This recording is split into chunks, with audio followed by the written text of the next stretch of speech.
Hey there again. It is Monday morning and I'm making another video for your entertainment. And I want to talk about something specific in this one, and it has to do with my bandsaw again. When I first started designing the parts for it, I thought that possibly it'd be interesting to try to change the drive it has on there.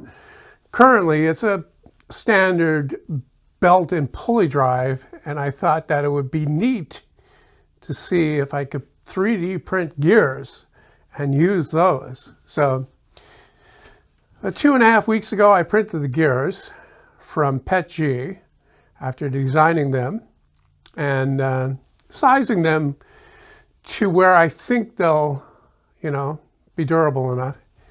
I don't know for sure, right? And then I got started on the other parts that I thought I could put into a video, because from everything I heard about 3D printed gears is that they will wear out and fail. So I printed the gears with the idea that I would test them eventually. So yesterday, after posting that first video on the bandsaw and making that scrap bin video that you watched yesterday, I came out and I set it up on my table saw to test the gears. I threaded the small gear onto the arbor shaft directly because it was a nice snug fit and it just screwed on.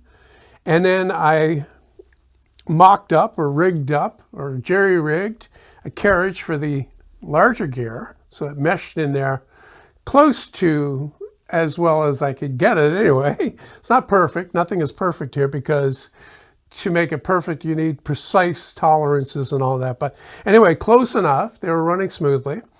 And so I got that done yesterday, and I started it, and I filmed some of that, and that's what you're watching right now.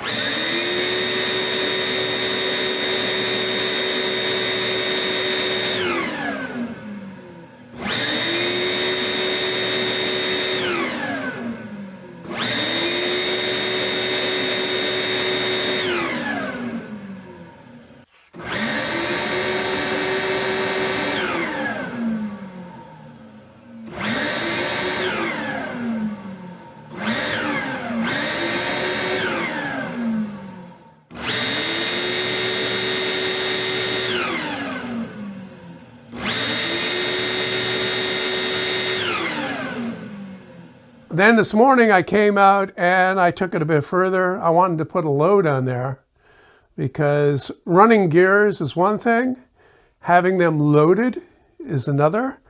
So I looked around the shop for what I had, and I dug out the old wheel axle for my old bandsaw, and I made a thing that holds that. I have other bearings that fit on that shaft, but I didn't put the bearings on because I wanted even more drag. Like, I wanted to increase the load as much as I could. And as you can see from the video, I got that rigged up and I started it up, and it started okay.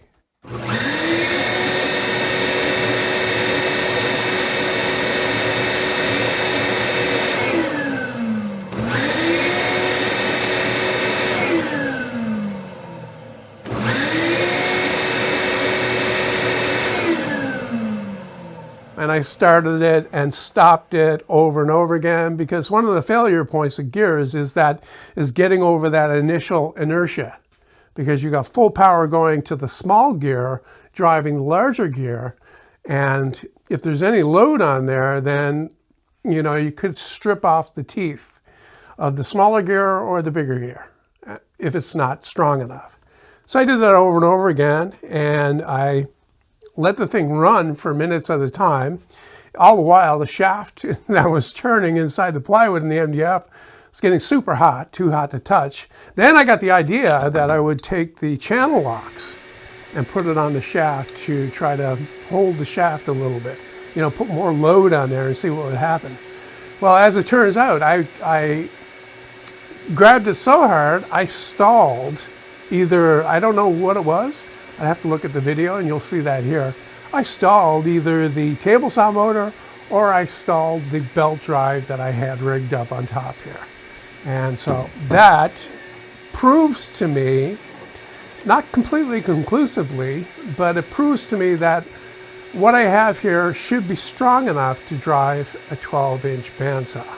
And then after that, I let it run for longer. I even let it run while I went in the house and had coffee. I came out 10 minutes later, that bandsaw wheel axle was starting to come out. So the whole thing was changing. The belt was rubbing on the side of the big gear. And I could smell when I walked in, I could smell the shaft burning into the wood where no bearing is. So yeah, this proves to me that this is at least reasonably viable, so that I should take it further. So I think that'll be my next change on the bandsaw.